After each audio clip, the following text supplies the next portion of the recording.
So as the dust dies down on General Election 2020, voting experiences of people with disability has been high on the agenda as well.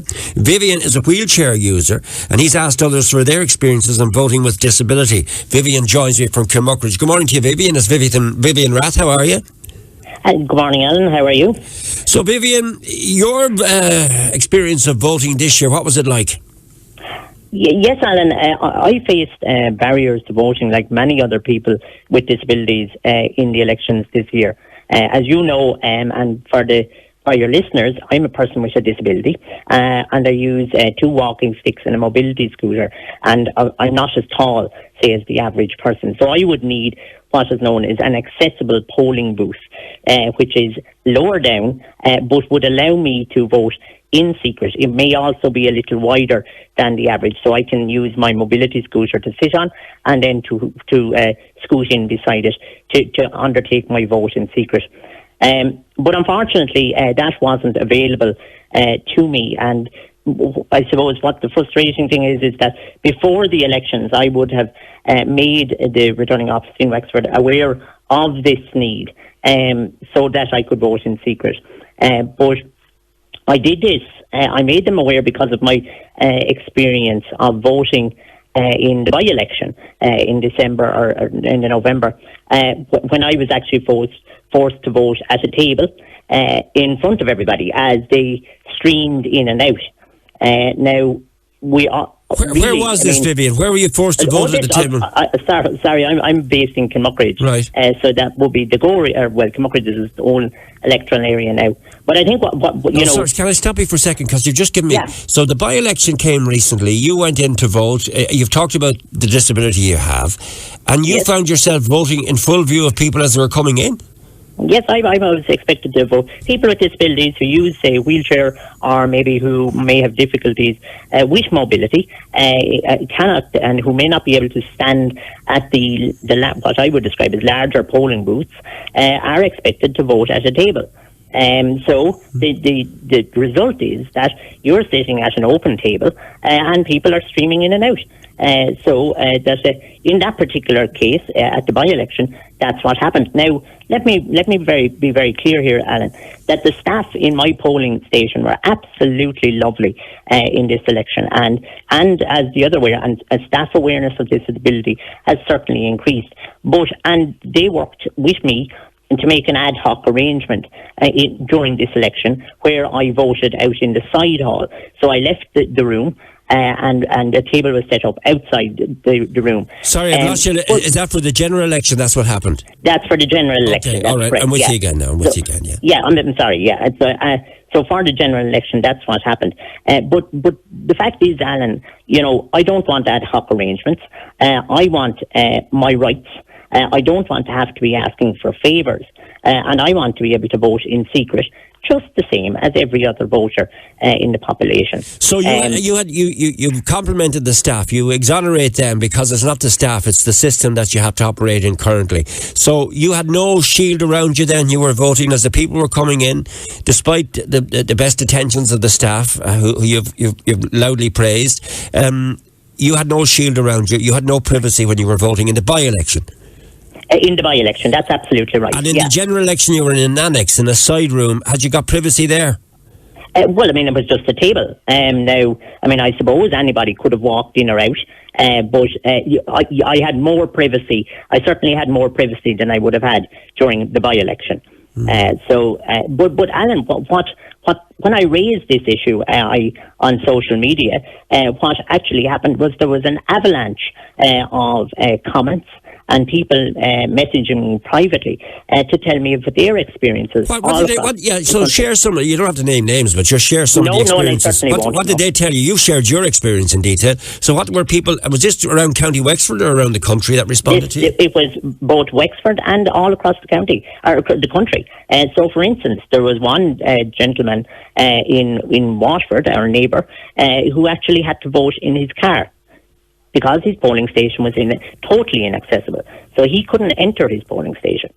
How did that work? So, Alan, I'm afraid I can't answer that, but he came in, he commented that he had to vote in his car, he explained the situation. And did he say where he was from? I don't want you to identify the man, I'm just going to say, let's say the southeast.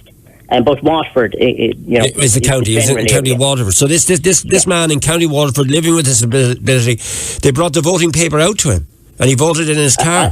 Yeah. I've never heard of that before. It's unbelievable. And I mean, there has been situations. There has been many situations, many cases were highlighted online where people who had to.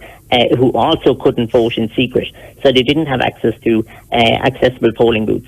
Other situations are, for instance, people who are blind or visually impaired, and they they've introduced, and there's a new system being introduced in relation to voting, and that system wasn't working for the blind and visually impaired, for some blind and visually impaired people. What is that new system? Can you share some light on that? What is that new system? So for instance, the system is that they're expected to write a number or mark a number in the location, so that there's a braille template placed over the voting card, and they're expected to mark then within that position. But for some people, as explained to me by a blind person last night, that braille and our text system is very, very different.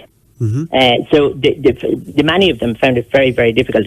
And in actual fact, you're probably aware of the Robbie Sinnott from Wexford, who is a disability rights campaigner who brought this further and has actually been involved in trying to change the system.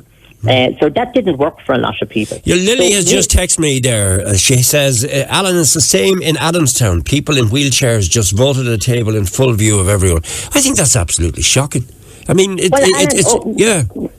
Well, Alan, okay, let's look at this from a rights perspective, okay? Every citizen of this state has a right to vote in our elections. Yeah. And for many people, and for some and many people with disabilities, they are being prevented from voting.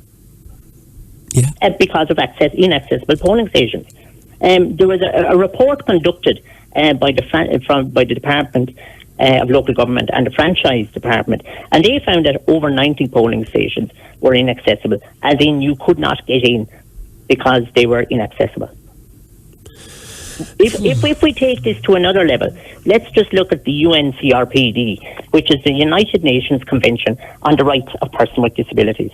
And that clearly states that people with disabilities should have, the voting procedures should be ensured, the facilities and materials should be available, but one of the key aspects of that is the protecting the right of persons with disabilities to vote by secret ballot in elections and public referendums. Right, and how hopeful are you getting this across the line? Because obviously this has to change, Vivian. Well, if you consider the fact that there are 20,000, actually over 20,000 people with disabilities in Wexford, right? And if we also consider the fact that the Fundamental Rights Agency found that all over Europe, people with disabilities are more interested in voting than, are more interested in politics than the general population, then we really realise how important this is, that this changes. The other aspect of this is, and Alan, this is something that you have often stated and reminded people, is that remember that it's likely that most people will end up with a disability by the end of their life. Yeah. And yet they could be prevented from undertaking what is a fundamental part of being a citizen of this state, which is voting.